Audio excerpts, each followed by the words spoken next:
Chronic kidney disease is a major public health problem affecting about 1 in 8 Americans, increasing the risk of disease and death even among those with only mild decreases in kidney function.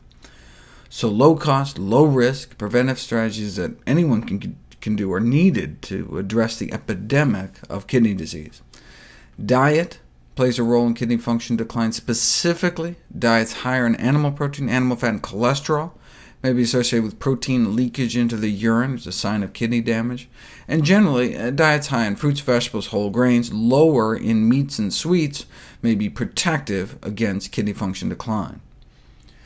In comparison to the diet eaten by our ancestors, not only are we eating more saturated fat, sugar, and salt, we're now eating an acid-producing diet, as opposed to a base-producing or alkaline diet.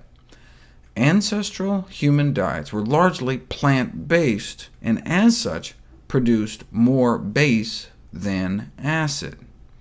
Dietary acid load is determined by the balance of acid-inducing food, which is rich in animal proteins such as meats, eggs, and cheese, offset by base-inducing food, such as fruits and vegetables. In this national survey of 12,000 American adults, dietary acid load was associated with kidney damage among U.S. adults. Acid-inducing diets are believed to impact the kidney via tubular toxicity, damage to the tiny, delicate urine-making tubes in the kidney via increased ammonia production. See, ammonia is a base, so the kidney creates ammonia to buffer the acid from the food we eat. This is beneficial in the short term to get rid of the acid. However, in the long term, all that extra ammonia in our kidneys day in, day out can exert toxic effects. Our kidney function tends to decline progressively after our 30s, and by our 80s our kidney capacity may be down to half. Perhaps this so-called age-related decline in kidney function is a result of damage induced by a lifetime of ammonia overproduction. That's just one theory, though. The acidic pH may increase the production of free radicals and damage the kidney that way, and add to scarring. Not only is protein derived from plant foods accompanied by antioxidants to fight the free radicals, plant protein is less acid-forming in the first place, because it tends to have less sulfur-containing amino acids, one of the reasons plant foods tend to be less acid-forming than animal foods.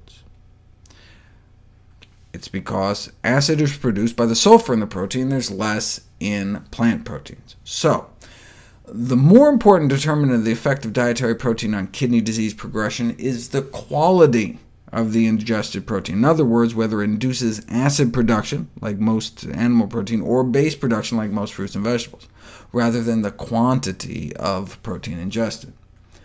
Since American diets are largely acid-producing, because they're deficient in fruits and vegetables and contain large amounts of animal products, changing from a standard American diet to a vegan diet may improve acidosis in patients with chronic kidney disease. Under normal circumstances, a vegetarian diet is alkalizing, whereas a non-vegetarian diet leads to an acid load. This is true even of vegetarians that consume processed meat replacements, like veggie burgers. Plant-based diets have been prescribed for decades for those with chronic kidney failure. No animal fat, no cholesterol, less acid load, and helps lower blood pressure. And indeed, if you compare the kidney function of vegans to vegetarians to omnivores, the most plant-based diet was associated with improved parameters for the prevention of degenerative kidney decline.